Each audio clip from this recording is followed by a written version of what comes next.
Pamiarsa nyanggre pengerahu lebaran mudik warsane mangkin sampun kelugrayang, risampun tambis kalih warga ke Wangdeang. Agengnyane parikrama mudik punika sinarengan antuk nicapnyane arga bus ke antos kalih dasa persen.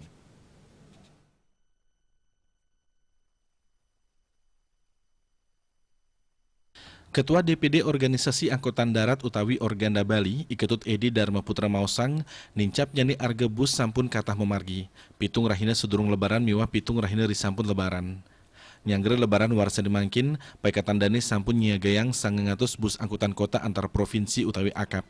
Miwah 6 dasa bus pariwisata majeng pemudik, talar kerama sanejagi melancaran ke Bali selami lebaran. Ring komentara mudik lebaran warsa dimangkin, tur pewatesan sani katedunang, menjantan kedadosang salah becik majeng jasa transportasi. Edi Putra Mausang paikatan dani dahat nyanggere becik antuk kewijakan saking pemerintah sani sampun ngelugrayang mudik ke Margiang. Tios niagayang armada, selain saking baga administrasi armada talar sampun keprakin kinin becik. Saking Balai Pengelola Transportasi Darat utawi BPTD miwah Dinas Perhubungan talar sampun nguduhang miwah ngelaksanang rem cek armada atau mastikang layak jalan, tur penyiagayang armada.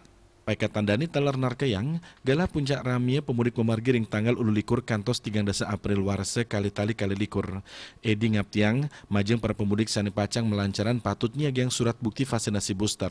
Selanturnya majeng penumpang sani wau mulihang vaksin kalih, patut nyinhayang surat antigen. Majeng penumpang sani wau pulih vaksin pingsiki, kepatutan laksanang tes PCR tur nyinhayang asilipun. Asapun talar, ring sejeroning ngawentenin kahanan sani deg-deg tur aman kantos ring genah totujon. Paikatan dani ngaptiang majeng para pemudik mangda ngeruruh tiket ring agen-agen resmi. Pemudik sampunang nganggen angkutan-angkutan ilegal, mawinan nenten presiden kejantenang kahanan nyani. Widya Stuti Bisnis Bali, Nguningayang.